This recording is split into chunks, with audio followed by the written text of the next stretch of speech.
आज की क्लास में चर्चा करेंगे राजस्थान के किसान आंदोलन के बारे में।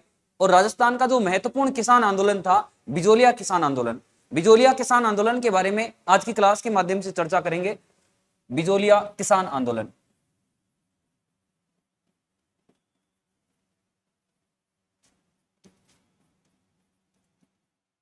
किसान आंदोलन, बिजोलिया किसान आंदोलन। मुख्य रूप से देखो, ये जो बिजोलिया है, वर्तमान में ये जो बिजोलिया है, ये क्षेत्र है भीलवाड़ा में।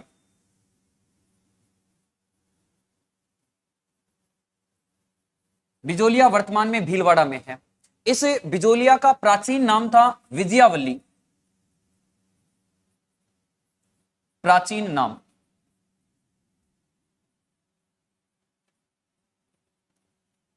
विजयावल्ली। इसके अलावा देखो, इस बिजोलिया का ही अन्य नाम है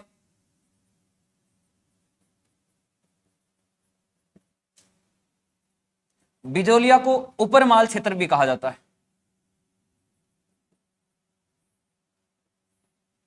तो यहां पर ये जो बिजोलिया है, ये स्थान भीलवाड़ा में है।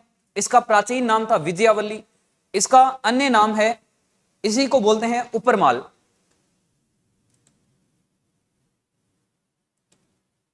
राजस्थान में एक किसान आंदोलन, जो बिजोलिया किसान आंदोलन है, ये जो बिजोलिया क्षेत्र है, ये मुख्य रूप से जो उपरमाल है, और ये जो बिजोलिया क्षेत्र है, ये मेवाड़ रियासत का प्रथम श्रेणी का ठिकाना था। और ये जो उपरमाल क्षेत्र है, महाराणा सांगा ने एक युद्ध किया था बाबर के साथ में, महत्वपूर्ण युद्ध था राजस्थान हिस्ट्री का। उस युद्ध का नाम है खानवा का युद्ध। उस खानवा के युद्ध में 1527 में एक अशोक परमार नाम का कोई व्यक्ति था, जगनेर भरतपुर का। उस व्यक्ति ने महाराणा सांगा का तन मन धन से साथ दिया। उस महाराणा सांगा का इतना अच्छी तरीके से उसने साथ दिया कि महाराणा सांगा उससे प्रसन्न होते हैं, उससे खुश होते हैं, और उससे खुश होकर मेवाड़ क्षेत्र का एक प्रथम श्रेणी का ठिकाना उसको गिफ्ट में दे देते हैं। अशोक परमार को, जो जगनेर भरतपुर का था, उसको ये जो उपरमाल का जो ठिकाना है, ये उसको गिफ्ट में देते हैं। और इसी उपरमाल क्षेत्र में ये बिजोलिया है। इस बिजोलिया का ही अन्य नाम है उपरमाल। तो यहां पर ये जो उपरमाल क्षेत्र है, ये महाराणा सांगा ने अशोक परमार को गिफ्ट दिया था। जो खानवा का युद्ध हुआ था, उस खानवा के युद्ध में उस अशोक परमार ने, जो जगनेर भरतपुर के थे, उसने उस खानवा के युद्ध में राणा सांगा का सहयोग किया था, साथ दिया था।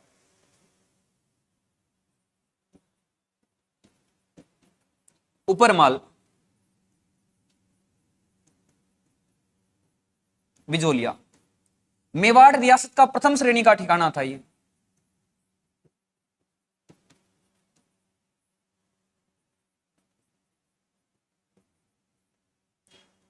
प्रथम श्रेणी ठिकाना था।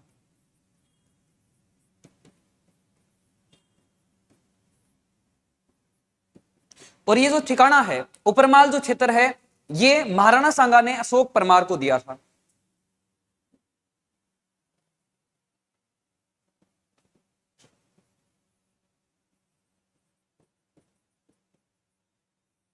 उपरमाल की जागीर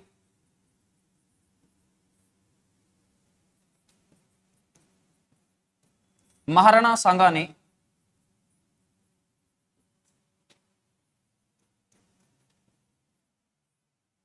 जगनेर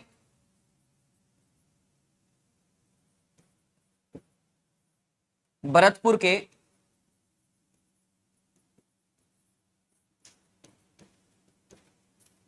अशोक परमार को भेंट की।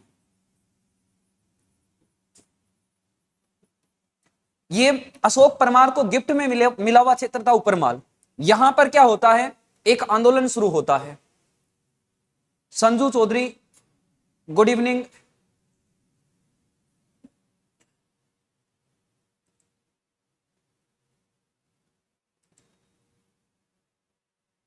और इसी क्षेत्र के अंदर यहां पर ये जो उपरमाल क्षेत्र, ये जो बिजोलिया है, इस बिजोलिया में अलग अलग सामंत बनते हैं। रियासत मेवाड़ रियासत थी, मेवाड़ रियासत के राजा बनते हैं, लेकिन अलग अलग जो शहर है रियासत के अंदर, उनमें सामंत रहते हैं। तो यहां पर इस बिजोलिया के अंदर एक सामंत था जिसका नाम था गोविंद दास। गोविंद दास सामंत की मृत्यु हो जाती है 1894 ईस्वी के अंदर। जैसे ही गोविंद दास की मृत्यु होती है, उस सामंत की मृत्यु होने के बाद में उस सामंत ने 1894 ईस्वी तक इस बिजोलिया क्षेत्र के अंदर किसानों से ज्यादा टैक्स वसूला नहीं था, लेकिन जैसे ही उसकी मृत्यु होती है नया सामंत वहां पर बनता है। नया सामंत बनने के बाद में वहां पर क्या करता है, अलग अलग प्रकार के 84 प्रकार के नए टैक्स लगा देता है। किसान से 50% से ज्यादा उपज टैक्स के रूप में वसूली जाने लग गई। और जब किसान से इतने ज्यादा टैक्स लिए गए तो किसान क्या करते हैं बेचारे, उनसे दुखी होकर वो क्या करते हैं, आंदोलन शुरू करते हैं। और वही आंदोलन है बिजोलिया किसान आंदोलन। तो यहां पर देखो, सबसे पहले इस बिजोलिया किसान आंदोलन के कारण, बिना कारण तो कोई आंदोलन होता नहीं है। जैसे अभी कुछ दिन पहले मोदी जी ने किसानों के लिए 3 कानून बनाए थे, लेकिन वो किसानों के हित में नहीं थे। और जब किसानों के हित में नहीं थे तो किसानों ने आंदोलन शुरू कर दिया और लगभग 13-14 महीने तक वो आंदोलन चला। उसमें लगभग 700 किसान शहीद हुए। तो ये इस प्रकार से, इसी प्रकार से ये प्राचीन समय का आंदोलन है बिजोलिया किसान आंदोलन। तो यहां पर इस किसान आंदोलन के देखो कारण, 84 प्रकार के टैक्स वसूल रहे थे, 84 प्रकार के कर, अधिक भू राजस्व,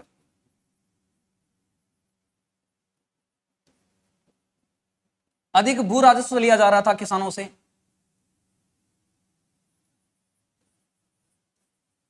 बेगार प्रथा चलती थी, किसान से, मजदूर से वहां पर काम करवा लेते थे राजा महाराजा, और उसके बदले में उसको पैसे की व्यवस्था नहीं करते थे, तनख्वाह नहीं देते थे, बिना मतलब की बेगार करवा लेते थे बेचारे किसान से। इसके बाद में देखो यहां पर लाटा, कुंता, इस प्रकार की व्यवस्थाएं चलती थी। और इन सब व्यवस्थाओं से 84 प्रकार के टैक्स है, अधिक भू राजस्व है, बेगार प्रथा है, लाटा कुंता प्रथा है, इन सभी समस्याओं से ग्रसित होकर किसान क्या करता है, आंदोलन शुरू कर देता है। Monika, good evening.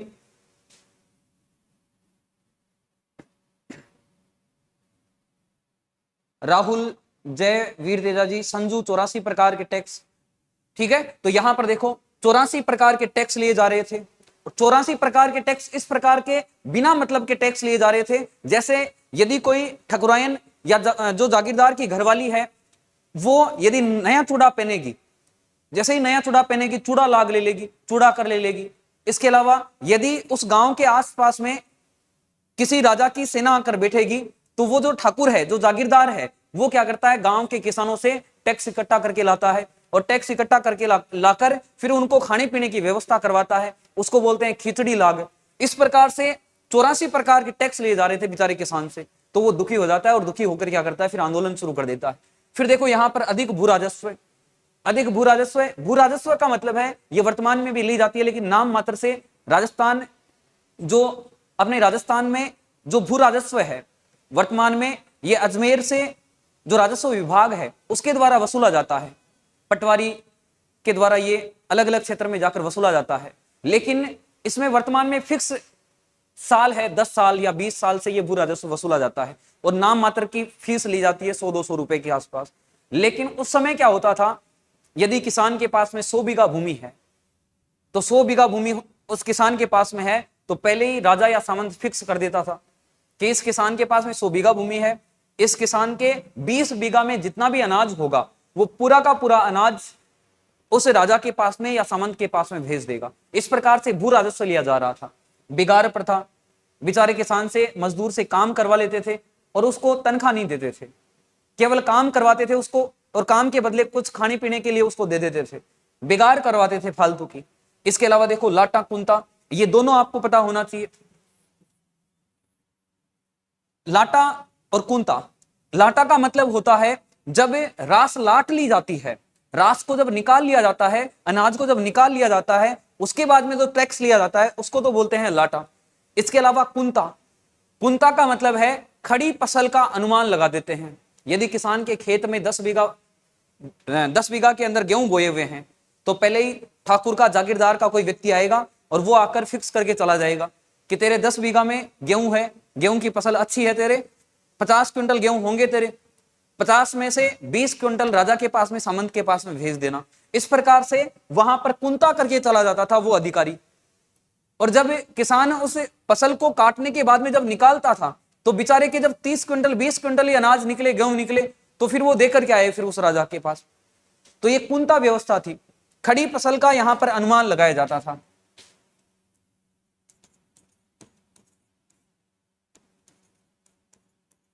खड़ी फसल का अनुमान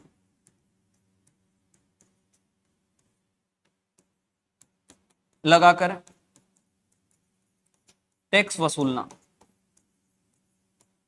खड़ी फसल का अनुमान लगाकर टैक्स वसूलते हैं, उसको बोलते हैं कुंता व्यवस्था। लाटा का मतलब है रास लाटने के बाद में जो अनाज निकालने के बाद में जो कर लिया जाता था उसको बोलते हैं लाटा।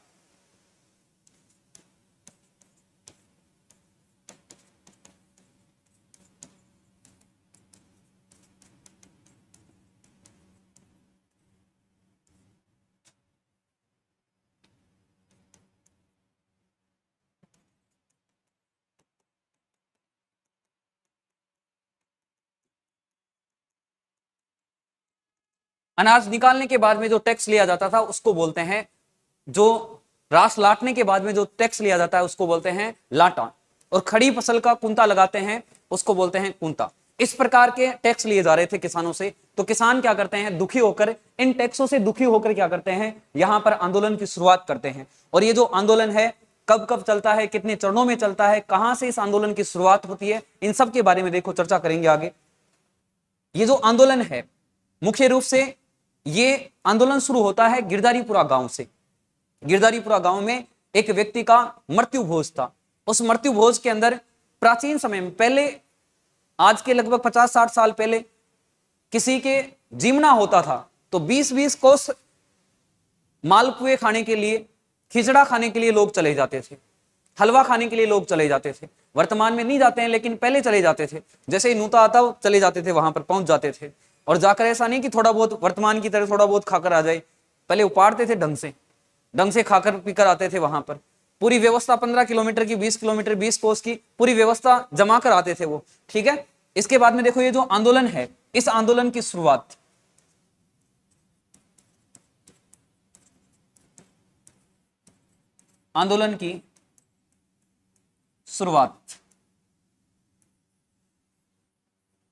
आंदोलन की शुरुआत कैसे होती है देखो। यहां पर पहले तो बिजोलिया का जो सामंत था, बिजोलिया के सामंत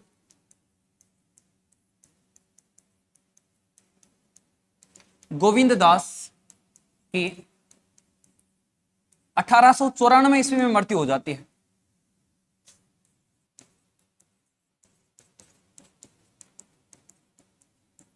और जैसे ही इस गोविंद दास की मृत्यु हो जाती है, ये गोविंद दास किसानों के लिए अच्छा था। इस गोविंद दास ने किसानों पर ज्यादा टैक्स नहीं लगाए थे। जैसे ही ये जो गोविंद दास है इसकी मृत्यु होती है, इसकी मृत्यु होने के बाद में एक नया सामंत बनता है।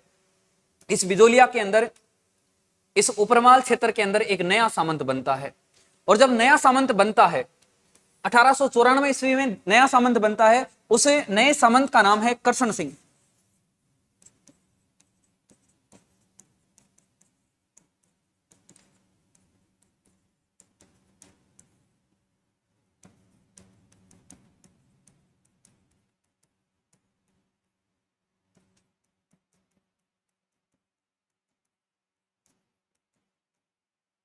करशन सिंह को बनाया गया। और जैसे ही करशन सिंह बना, करशन सिंह बनने के बाद में 84 प्रकार के टैक्स लगा देता है और 50% से ज्यादा उपज के 50% से ज्यादा कर के रूप में वसूलने लग जाता है। इस कारण इस करशन सिंह से दुखी होते हैं सबसे पहले किसान।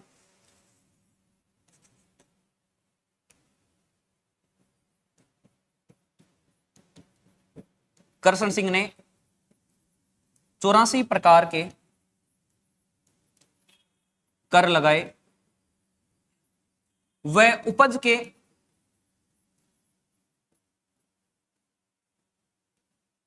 का 50% कर वसूला।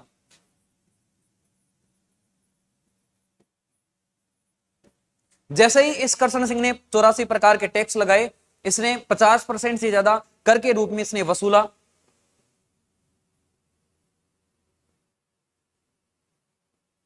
जैसे ही इसने 50% से ज्यादा कर के रूप में वसूला, जनता दुखी हो गई। और जनता दुखी होकर फिर क्या करती है, यहां पर एक 1897 ईस्वी में मृत्यु भोज होता है।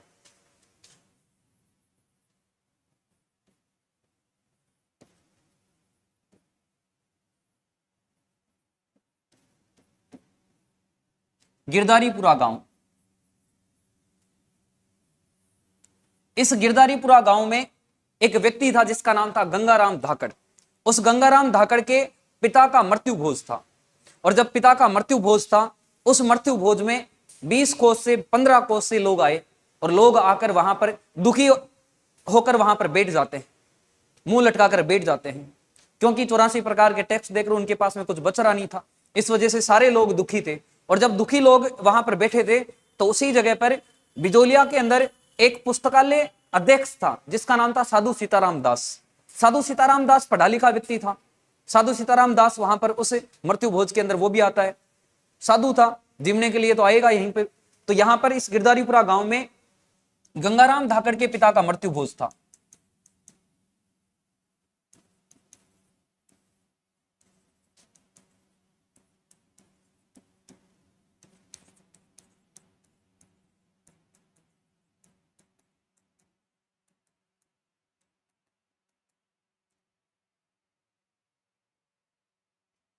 अठारह सौ सत्तानवे ईस्वी में यहां पर इस गंगाराम धाकड़ के पिता का मृत्यु भोज था इस गिरधारीपुरा गांव में। तो एग्जाम में कई बार क्वेश्चन पूछते हैं कि इस बिजोलिया किसान आंदोलन की शुरुआत कहां से हुई। बिजोलिया किसान आंदोलन की शुरुआत हुई गिरधारीपुरा गांव से। गिरधारीपुरा गांव है भीलवाड़ा में। यहां से गंगाराम धाकड़ के पिता का मृत्यु भोज था। इसी जगह से 1897 में इस आंदोलन की शुरुआत होती है, बिजोलिया किसान आंदोलन की।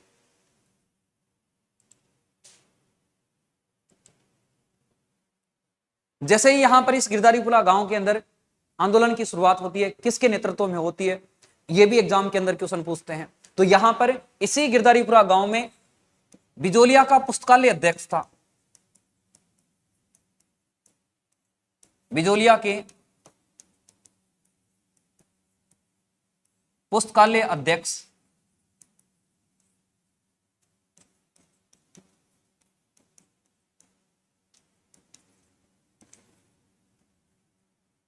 साधु सीताराम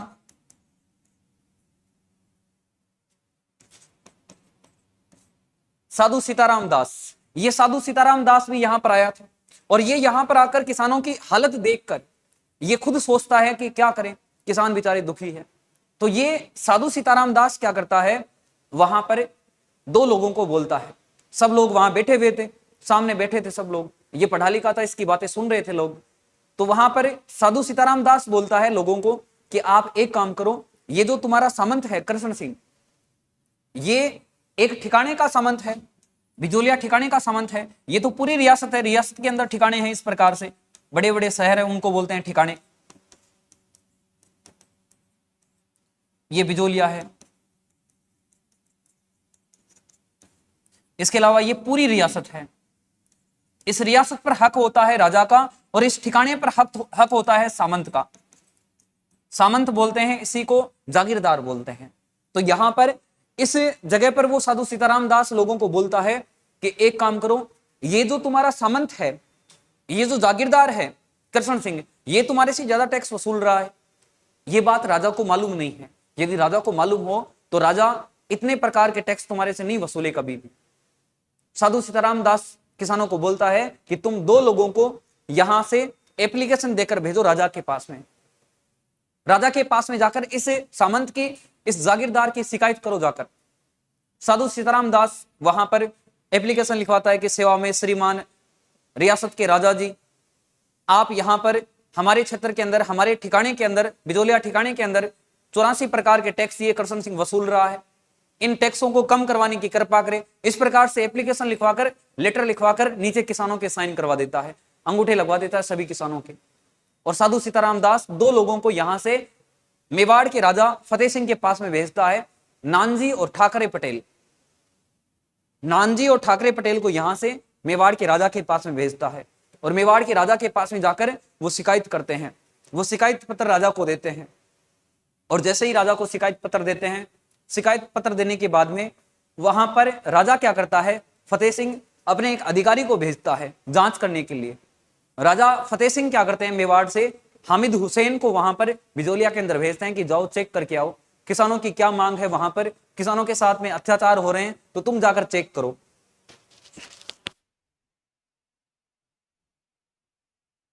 तो यहां से देखो, इस बिजोलिया के पुस्तकालय अध्यक्ष थे साधु सीताराम दास। इसके कहने पर दो लोग यहां से, नानजी और ठाकरे पटेल, राजा फतेह सिंह के पास में शिकायत करने के लिए जाते हैं। संजू चौधरी बोल रहा है हामिद हुसैन को फिर राजा फतेह सिंह यहां पर इस बिजोलिया के अंदर भेजता है।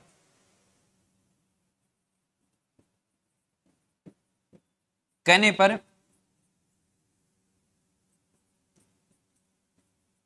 नानजी व ठाकरे पटेल मेवाड़ के राजा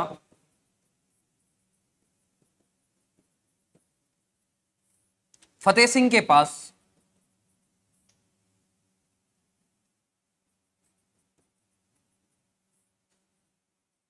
सामंत करशन सिंह की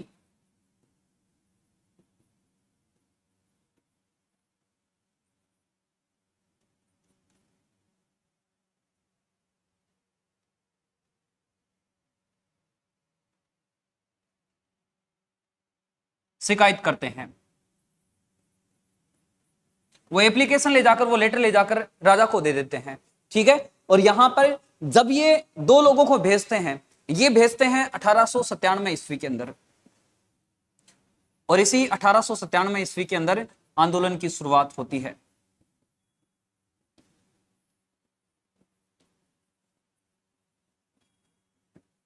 आंदोलन की शुरुआत हो जाती है।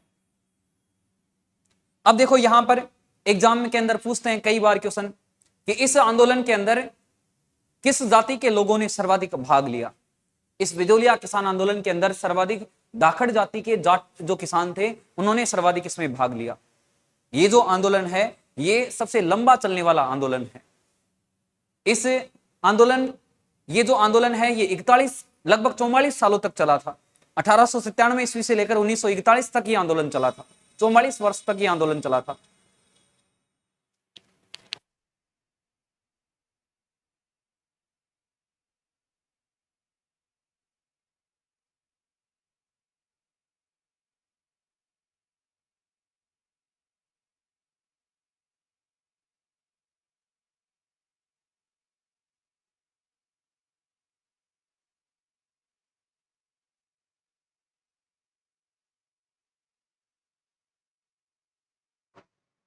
संजू बोल रहा है एक शायरी, ठीक है। तो यहां पर ये गिरधारीपुरा गांव से 1897 में आंदोलन की शुरुआत होती है। इस आंदोलन के मुख्य जो नेतृत्व करता थे, इसकी शुरुआत करने वाले जो व्यक्ति थे, उसका नाम था साधु सीताराम दास। इसने दो लोगों को यहां से मेवाड़ के महाराणा फतेह सिंह के पास में शिकायत करने के लिए, सामंत की शिकायत करने के लिए वहां पर दो लोगों को भेजा था। इस नानजी और ठाकरे पटेल को यहां से भेजा था। और जैसे ही ये दोनों राजा के पास में जाते हैं, राजा के पास में जाने के बाद में वहां पर क्या होता है, वो जो सामंत थे, उस सामंत को पता लग जाता है, करशन सिंह को पता लग जाता है। तो करशन सिंह क्या करते हैं, फिर नानजी और ठाकरे पटेल को वहां से अपने क्षेत्र से निष्कासित करवा देते हैं। तो यहां पर देखो, ये जो आंदोलन है, ये आंदोलन मुख्य रूप से 3 चरणों में होता है। बिजोलिया किसान आंदोलन, बिजोलिया किसान आंदोलन,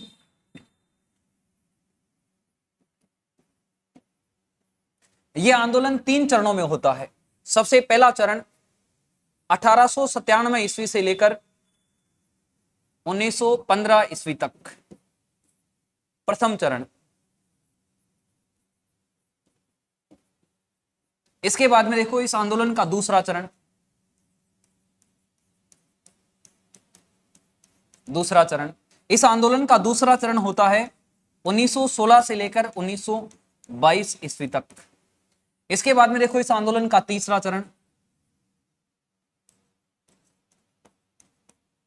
तीसरा चरण, इस आंदोलन का तीसरा चरण होता है 1923 से लेकर 1941 ईस्वी तक।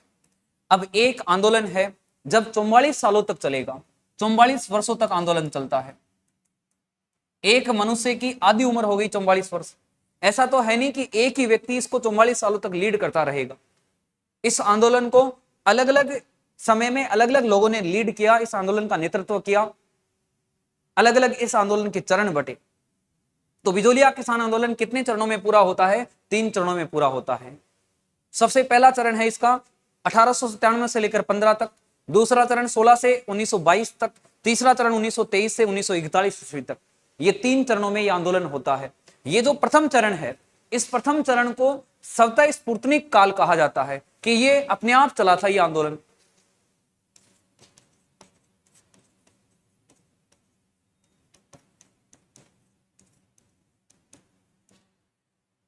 इसके अलावा देखो, ये जो दूसरा चरण है, इस दूसरे चरण को बोलते हैं चेतना का काल, कि इस समय सभी लोगों में जागरूकता आ गई थी, चेतना आ गई थी सभी लोगों के अंदर। इस दूसरे चरण को बोलते हैं चेतना का काल।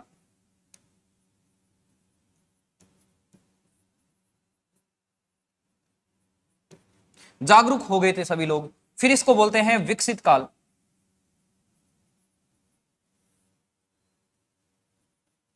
सब लोग विकसित हो गए थे।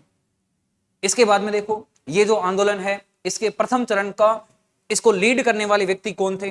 पहले चरण में मुख्य रूप से एक तो था साधु सीताराम दास। साधु सीताराम दास।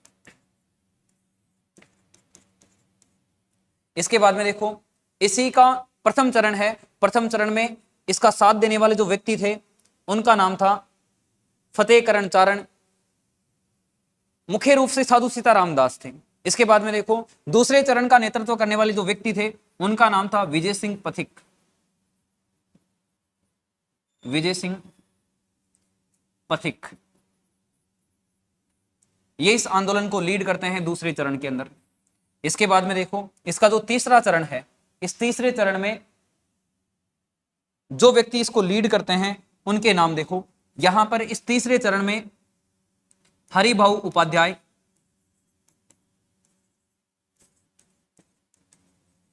हरिभाऊ उपाध्याय। इसके अलावा जमनालाल बजाज, जमनालाल बजाज। इसके अलावा देखो, इस तीसरे चरण को लीड करने वाले जो व्यक्ति थे, उनका नाम था माणिक्यलाल वर्मा।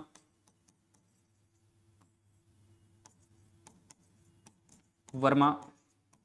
इसके अलावा देखो, यहां पर 2 महिलाओं ने भी भाग लिया था इस तीसरे चरण के अंदर। रमाबाई,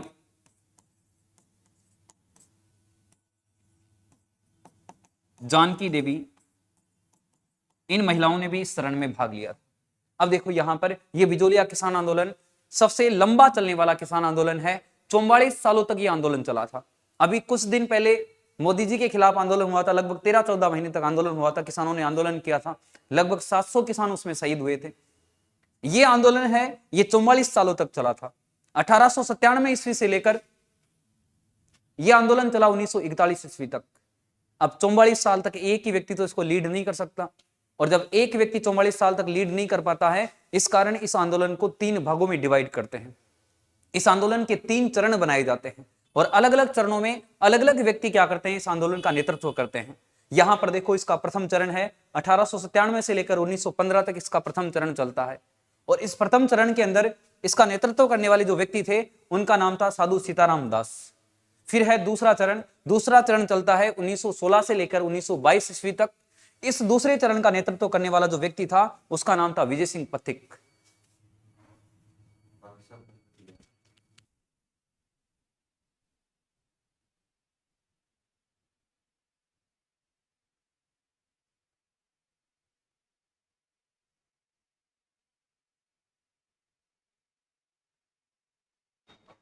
संजू बोल रहा है राम नारायण चौधरी। हाँ, राम नारायण चौधरी भी इसमें था। ठीक है, इसमें राम नारायण चौधरी भी था।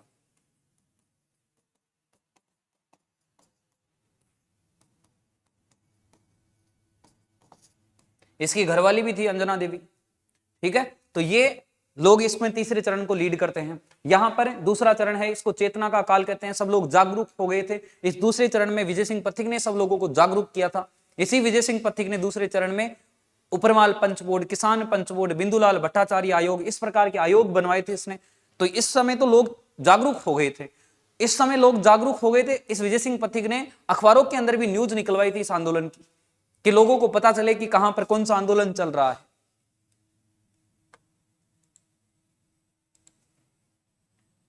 तो यहां पर ये 3 चरण थे। दूसरे चरण में विजय सिंह पथिक इसका लीड करता है। तीसरा चरण है 23 से 41 तक चलता है, विकसित काल था ये। इसमें सब जो आंदोलन है ये एक चरम स्थिति पर था, अंतिम मूवमेंट पर था इसमें। और 41 के अंदर फिर समझौता हो जाता है। हरिभाऊ उपाध्याय, जमनालाल बजाज, माणिक्यलाल वर्मा, रमा देवी, रमाबाई, जानकी देवी, रामनारायण चौधरी, ये इसको लीड करते हैं तीसरे चरण को। मुख्य रूप से इसमें लीड करने वाले जो व्यक्ति थे, माणिक्यलाल वर्मा थे इसमें तीसरे चरण में। यहां पर विजय सिंह पथिक, यहां पर साधु सीताराम दास। तो इस प्रकार से ये 3 चरण थे इस बिजोलिया किसान आंदोलन के। तो यहां पर इस बिजोलिया किसान आंदोलन का सबसे पहला चरण है, ये पहला चरण है इसका, बिजोलिया किसान आंदोलन का ये प्रथम चरण है। प्रथम चरण ये इस आंदोलन का पहला चरण है। 1897 ईस्वी से लेकर 1915 ईस्वी तक।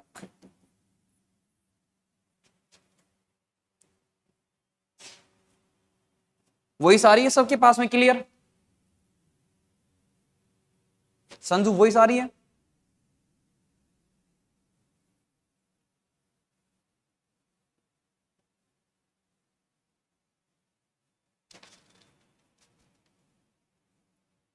तो यहां पर ये प्रथम चरण है इसका, ये प्रथम चरण है। गिरधारीपुरा गांव में इस आंदोलन की शुरुआत होती है। गंगाराम धाकड़ के पिता का मृत्यु भोज था, यहां से इस आंदोलन की शुरुआत होती है। यहां पर सभी लोग इकट्ठे होते हैं, सब लोग इकट्ठे होकर प्लान बनाते हैं और सब लोग बोलते हैं कि आज के बाद में इस सामंत को टैक्स नहीं देंगे और इस सामंत की शिकायत राजा के पास में करेंगे। और सामंत की शिकायत राजा के पास में करने के लिए यहां पर 2 लोगों को, नानजी और ठाकरे पटेल को, एप्लीकेशन लिखकर राजा के पास में भेज देते हैं। जैसे ही राजा के पास में जाते हैं, राजा के पास में जाने के बाद में सामंत करशन सिंह को पता चल जाता है कि मेरी शिकायत कर दी राजा के पास में। जैसे ही उस सामंत को पता चलता है कि राजा के पास में मेरी शिकायत हो गई, तो सामंत क्या करता है, इन दोनों को अपने ठिकाने से, अपनी जागीरी से निष्कासित करवा देता है, वहां से निकलवा देता है।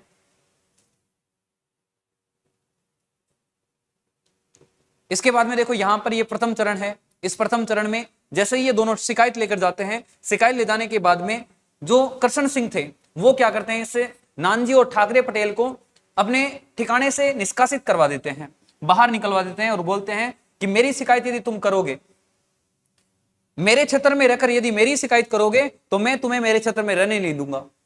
दोनों को बाहर निकलवा देता, निष्कासित करवा देता है। करशन सिंह ने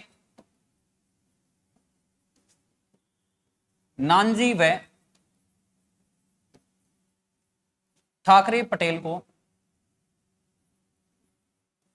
निष्कासित करवाया।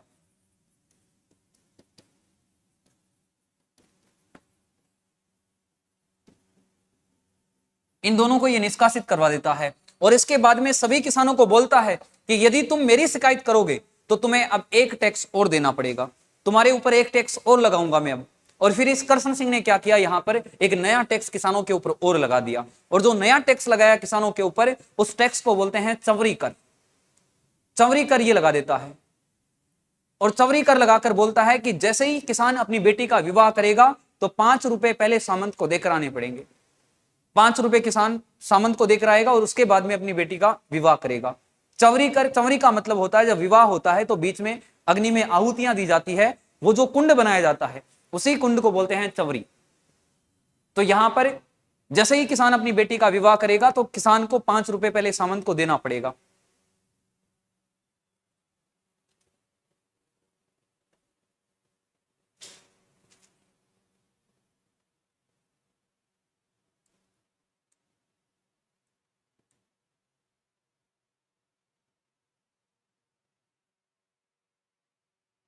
संजू बोल रहा है हारता वो है जो शिकायत बार बार करता है, हारता वो है जो शिकायत बार बार करता है, जीतता वो है जो कोशिश बार बार करता है।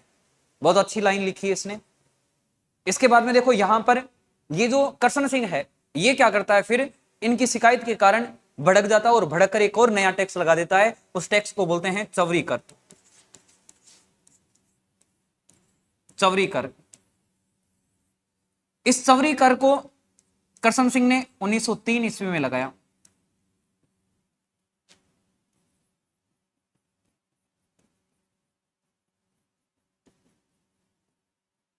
नया कर लगाया। और ये जो चवरी कर है, किसान को 5 रुपए देने पड़ेंगे सामंत को जब अपनी लड़की का विवाह करेगा। किसान 5 रुपए पुत्री के विवाह से पहले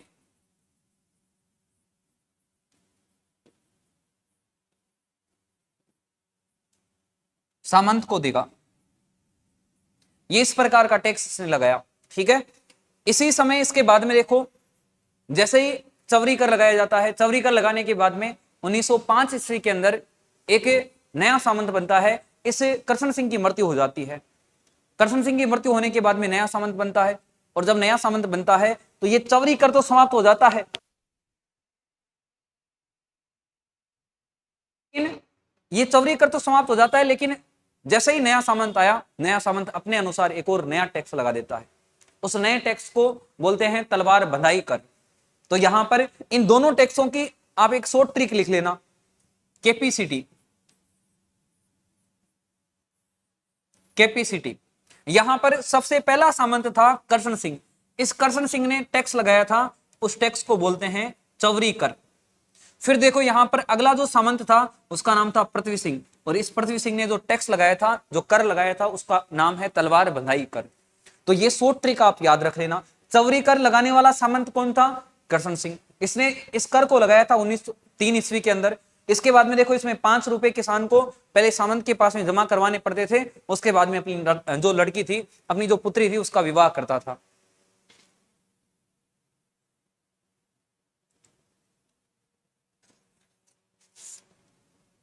तो यहां पर देखो ये चौरी कर है। इस चौरी कर को जो हटाया गया था, ये कब हटाया गया था ये भी लिख लो। 1905 ईस्वी को यह कर हटाया गया। 1905 ईस्वी को यह टैक्स हटा दिया था।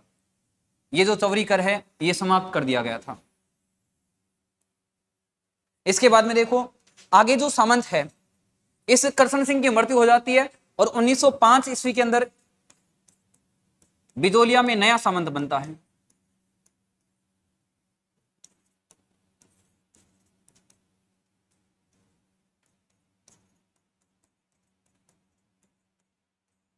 नया सामंत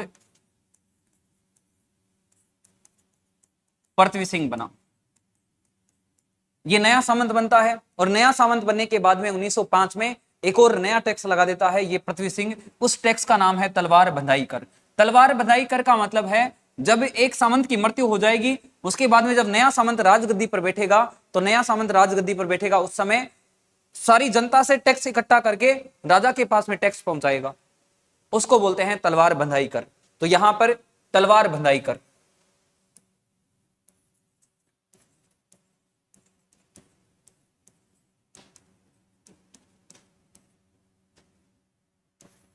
तलवार बंधाई कर। अब देखो ये तलवार बंधाई कर है, ये कब लगाया गया था? 1905 ईस्वी में लगाया था। और ये किसने लगाया था?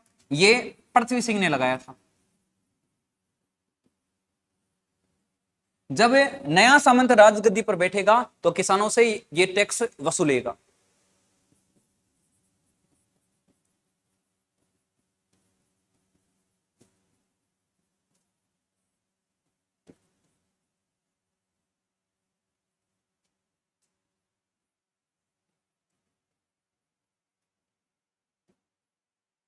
किसानों से यह कर वसूलेगा। इसके बाद में देखो यहां पर इन दोनों टैक्स के बारे में एग्जाम में क्वेश्चन पूछ लेते हैं कि किस सामंत ने कौन सा टैक्स लगाया था, कब लगाया था, ये दोनों एग्जाम के अंदर क्वेश्चन पूछ लेते हैं। तो यहां पर देखो इनकी शॉर्ट ट्रिक लिख लो दोनों की। कैपेसिटी, कैपेसिटी, ये तो है करशन सिंह और ये है सबसे पहला टैक्स करशन सिंह सामंत है। इसने जो टैक्स लगाया उसका नाम है चवरी कर।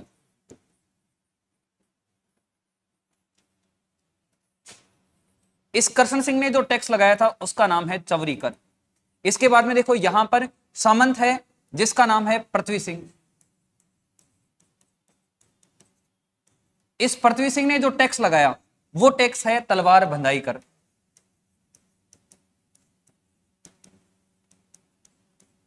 तलवार बंधाई कर,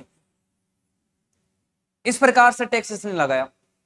तो यहां पर ये ट्रिक आपको याद रखनी है। कैपेसिटी, पहले के का मतलब करशन सिंह, इसने पहला टैक्स लगाया चौरी कर। इसके बाद में पी का मतलब पृथ्वी सिंह, इसने टैक्स लगाया जिसका नाम है तलवार बंधाई कर। ठीक है, तो इस प्रकार से चौरी कर है, तलवार बंधाई कर है, ये दोनों टैक्स है। कब लगाए थे, किसने लगाए थे, ये दोनों चीजें आपको याद होनी चाहिए।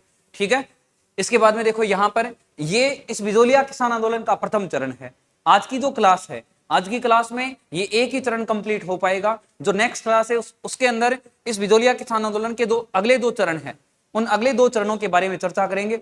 यहां पर इस चरण के बाद में देखो यहां पर ये जो साधु सीताराम दास है, साधु सीताराम दास क्या करते हैं, एक नए व्यक्ति को, एक नए बंदे को लेकर आते हैं इस आंदोलन का नेतृत्व करने के लिए।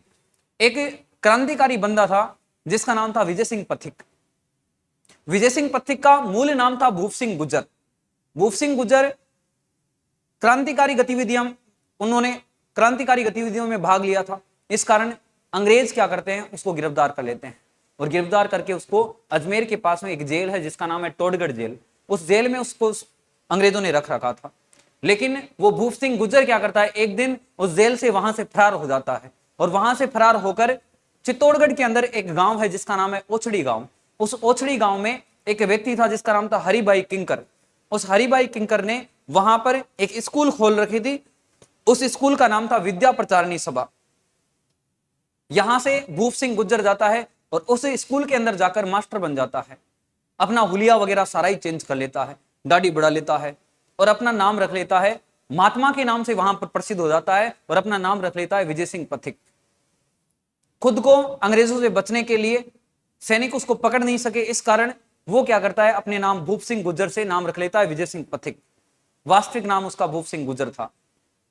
वो जो विजय सिंह पथिक है मूल रूप से बुलंदशहर उत्तर प्रदेश के निवासी थे, वहां के निवासी थे और वो राजस्थान के अंदर जेल में बंद होते हैं, टोडगढ़ जेल में। और कालांतर में वो विद्या प्रचारणी सभा चित्तौड़गढ़ के अंदर, ओछड़ी गांव चित्तौड़गढ़ के अंदर विद्या प्रचारणी सभा के नाम से एक संस्थान चलाते हैं, एक स्कूल चलाते हैं। वहां पर किसान आंदोलन है, क्रांतिकारी गतिविधियों में भाग लेने के लिए वहां पर लोगों को ट्रेनिंग देते हैं, शिक्षा देते हैं। और उसी जगह पर साधु सीताराम दास उस विद्या प्रचारणी सभा में, उस स्कूल में पहुंच जाते हैं और वहां जाकर विजय सिंह पथिक को बोलते हैं कि आप हमारे यहां पर इस राजस्थान के अंदर एक आंदोलन हो रहा है, बिजोलिया किसान आंदोलन, उस किसान आंदोलन का आप नेतृत्व करो। जैसे ही विजय सिंह पथिक को वो बोलते हैं, विजय सिंह पथिक बोलता है कि मैं इसका आंदोलन का नेतृत्व करने के लिए तैयार हूं।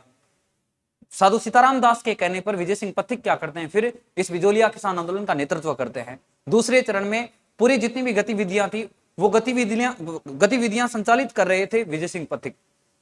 उसी विजय सिंह पथिक ने फिर यहां पर अलग अलग क्षेत्रों में अखबारों के अंदर न्यूज छपवाई।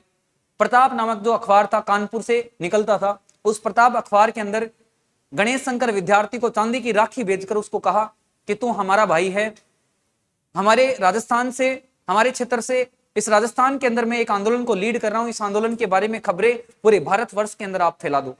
फिर प्रताप अखबार के अंदर इस आंदोलन की खबरें हैं वो प्रकाशित की जाती है। ठीक है, तो आज की जो क्लास है, आज की क्लास में एक चरण के बारे में विस्तृत चर्चा की है। अगली जो क्लास है उस क्लास के अंदर इस बिजोलिया किसान आंदोलन के दो चरण है, उन दोनों चरणों के बारे में चर्चा करेंगे। इस आंदोलन को समाप्त करेंगे अगली क्लास के अंदर। ठीक है, तो आज देखो जितना इस क्लास के अंदर पढ़ाया, सबसे पहले देखो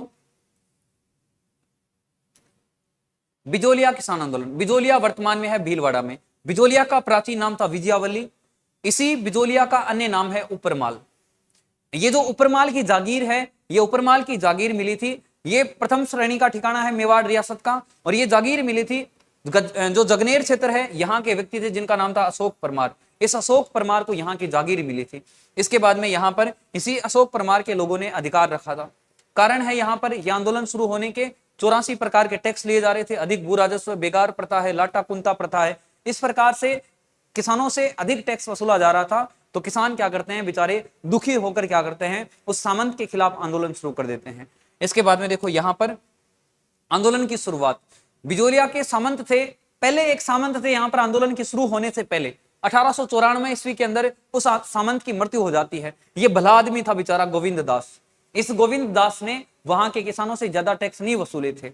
ये भला आदमी था, लेकिन इसकी मृत्यु होने के बाद में नया जो सामंत बना, राजगद्दी पर बैठा, वहां पर उस दूसरे सामंत की जगह पर ये व्यक्ति था जिसका नाम था कृष्ण सिंह। ये कृष्ण सिंह क्या करता है, जैसे ही सामंत बनता है 1894 ईस्वी के अंदर, सामंत बनने के बाद में जनता के ऊपर 84 प्रकार के टैक्स लाद देता है और जनता दुखी हो जाती है, किसान दुखी हो जाते हैं। 84 प्रकार के टैक्स और 50% से ज्यादा उपज होती है, उपज से 50% से ज्यादा टैक्स के रूप में किसानों से वसूल लिया जाता है। इसके बाद में देखो यहां पर ये जो आंदोलन है, ये आंदोलन 3 चरणों में हुआ, 44 सालों तक चला। सबसे बड़ा अहिंसात्मक आंदोलन था। इस आंदोलन में कोई भी हिंसा नहीं हुई, किसी भी व्यक्ति की मृत्यु नहीं हुई, किसी भी व्यक्ति के एक खरोंच तक नहीं आई इस आंदोलन के अंदर। ठीक है, तो ये पूरे भारत का सबसे बड़ा अहिंसात्मक आंदोलन था। ये पॉइंट भी आप याद रखना, वेरी इंपॉर्टेंट पॉइंट है ये। धाकड़ जाति के किसानों ने इस आंदोलन में भाग लिया था। ये 2 पॉइंट और नोट कर लेना यहां पर।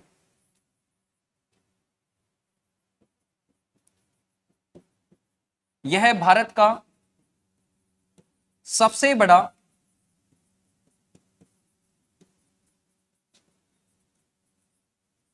अहिंसात्मक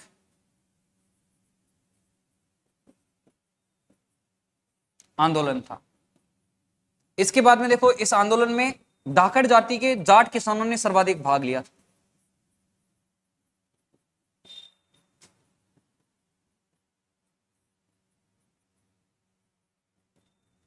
कई बार क्वेश्चन पूछा हुआ है, किस जाति के लोगों ने सर्वाधिक इस आंदोलन में भाग लिया था, तो धाकड़ जाति के जो जाट किसान थे उन्होंने इस आंदोलन के अंदर भाग लिया था। इसके बाद में देखो यहां पर इस आंदोलन का पहला चरण, ये जो आंदोलन है बिजोलिया किसान आंदोलन, इसका पहला चरण होता है 1897 ईस्वी से लेकर 1915 ईस्वी तक।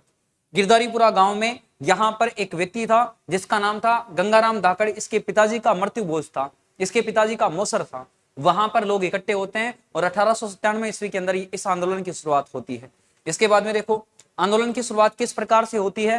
राजा के पास में सामंत की शिकायत भेजी जाती है, एप्लीकेशन लिखकर। 2 लोग उस शिकायत को लेकर जाते हैं, नानजी और ठाकरे पटेल।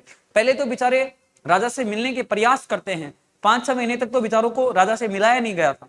बाद में जाकर इनको राजा से मिले थे ये, और ये वहां पर चिट्ठी देकर आ जाते हैं। लेकिन जैसे ही वापस आते हैं, सामंत को पता लग जाता है वहां पर कि यहां पर मेरी शिकायत राजा के पास में जाकर कर दिए।